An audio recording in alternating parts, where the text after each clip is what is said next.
She's Gotta Have It is a 1986 American drama film directed by Spike Lee. Set in mostly black and white with themes of liberation, freedom, sexuality, physicality, and identification, it tells the story of Nola Darling, a young black woman from Bed-Stuy, Brooklyn, New York, who's in a relationship with three men: well-meaning and expressive Jamie Overstreet, model and self-indulged Greer Childs, and seemingly immature and outspoken Mars Blackman.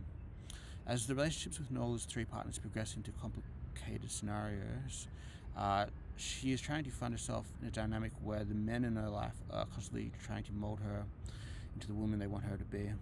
With her feelings that she doesn't want to be judged with the kind of open-minded life she wants to live, such as how she's being viewed and identified as, we see the issues and complications that come with having multiple partners while trying to live a free-spirited existence in what appears to be a black and white society or world. Looking into the character of Nola Darling, who considers herself a normal person, even though some people have known to call her a freak for her sexually free ways, especially with her three partners at various times, still she doesn't like to be labelled. She's found that in the relationships she's had, she's found men to be both decent and also dogs, with the things they say being weak, including making false statements such as how they supposedly love her. This seems to be indicative of her reasons for resisting any relationships which are seen as being long-term, for she doesn't feel she has found the type of person or man who fits into the kind of lifestyle she wants and enjoys. When Greer Childs, speaking to the audience, feels that her problems stem from her upbringing of having daddy issues, we learn that in fact her father has been there for her throughout her upbringing, and she has been raised with much attention given to her with also her mother, even to a point where she has rebelled from such issues as taking piano or ballet lessons. And as an only child with living a seemingly somewhat lonely existence on the home front, it appears she has longed to see more of the world. This could be indicative of her wanting to live out a life that she hasn't lived to some extent, with a passion for these various intimate relationships. It's as if all the rules on her have become a burden to the point where she feels she wants to live and express herself in a certain way that's continued from her rebellious attitude rather than anything personal towards anyone else she meets, including her male relationships. And also her female friend, Opal Gilstrap, who's also been making advances on her, to which she has continued speaking with. Although Nola is living a life which appears to run contrary to everyone else, she does seem to have nightmares where other women are out to get her for her promiscuous ways, even calling Nola names for the way she freely lives her life, supposedly stealing all the good men away and wanting to see her disappear altogether. It appears as though Nola wants to live life on her terms and not anyone else's.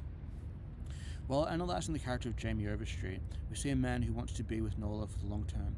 He's ready to do what she wants to do and take her where she wants to go. However, as the story continues, Jamie finds himself at odds with her promiscuous ways. By the way, she's also seeing two other guys and refuses to take him seriously, though he tries to do all he can to change her. For example, her birthday, which is themed with the style of Dorothy from The Wizard of Oz, with her new shiny shoes. After this scene, it's the only moment in the film where the picture suddenly turns to colour, bringing a feeling of vibrance and momentary happiness to the story, if only visually. From here, they enjoy Nola's birthday together outside with two professional dancers, performing for them with music playing and birthday decorations such as balloons around in the background, making her somewhat of a queen for a day, as Jamie mentions. Jamie pays for the dance and puts in much effort for her regarding this display, for instance, and expects that she will come around to him. However, he finds that this isn't having much of an effect on Nola, as she expresses that she would be happy to pay him back for it, or at least half, seeing he went out of his way so far. His frustrations come to a head after he'd finally broken it off with Nola, and she then later calls him up late at night to come over for what is perceived as an emergency. He regretfully leaves his new girlfriend in bed, who then decides that she won't be there when he gets back, as he then goes to see Nola, who he finds is just calling him over for some late night intimacy. In this moment, he sexually assaults Nola, believing she only wants him for physical reasons and not love, as he later expresses to her. In looking into the character of Greer Childs, we see what is perceived as a somewhat self-confident, self-important, and indulgent individual, believing that he has saved Nola from this hopeless life she has found herself in, saying he is the best thing that ever happened to her and how she's worshipped him. That with them together, they've made heads turn and have been viewed as a stunning couple out on the town. a relationship stemming from vanity, in having some privileged place in society, it seems. That like a sculptor, he has sculpted Nola, leading her away from common street trash. His attitude towards her leaves Nola often feeling or expressing how she wants to move on and is not ready to be in any serious relationship with him. He stresses to her proudly how he will be gracing a latest magazine cover and how, seeing his career is taking off, he also wants her to be by his side. However, with Nola's lifestyle of being free-spirited and living by her own terms, this idea doesn't necessarily sit well with her, and Greer is unable to convince her otherwise.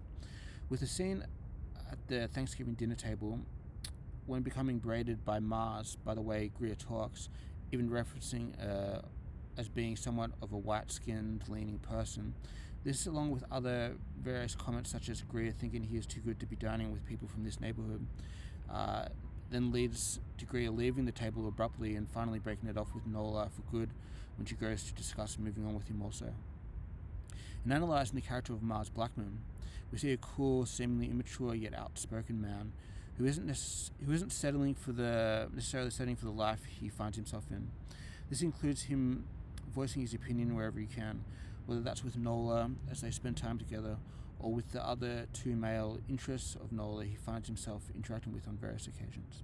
With regards to his relationship with Nola, he doesn't make any false statements in his feelings towards her, such as feeling that she is a freak and calling her up for attention, to being funny in order to try to keep the relationship alive if he can.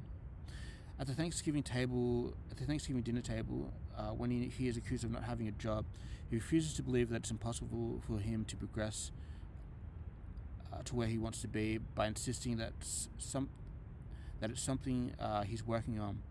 Mars doesn't seem to want to settle for less. He explains that he has crossed paths with Reverend Jesse Jackson, who he believes he helped persuade to run for president, to which he later followed up on.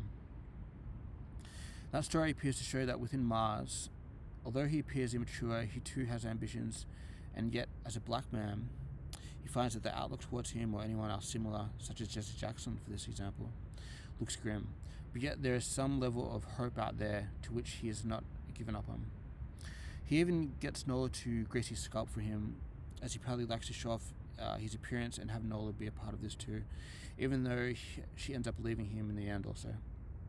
While chatting to the other two male interests, we get that there is tension amongst each of them, which is often boiling over in different ways. Although Mars doesn't seem to get along with Jamie too much, we see them share a conversation outside together about their differences in their feelings towards basketball teams and players, not far removed from their feelings towards Nola. There's some differences, but also some similarities too, as their relationship seems to progress.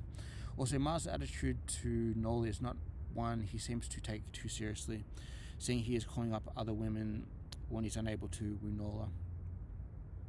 In a world or society which puts labels on various people, which isn't necessarily of their personal agenda, then we see into the kind of lifestyle people feel drawn to and what drives them to make the kind of decisions they make.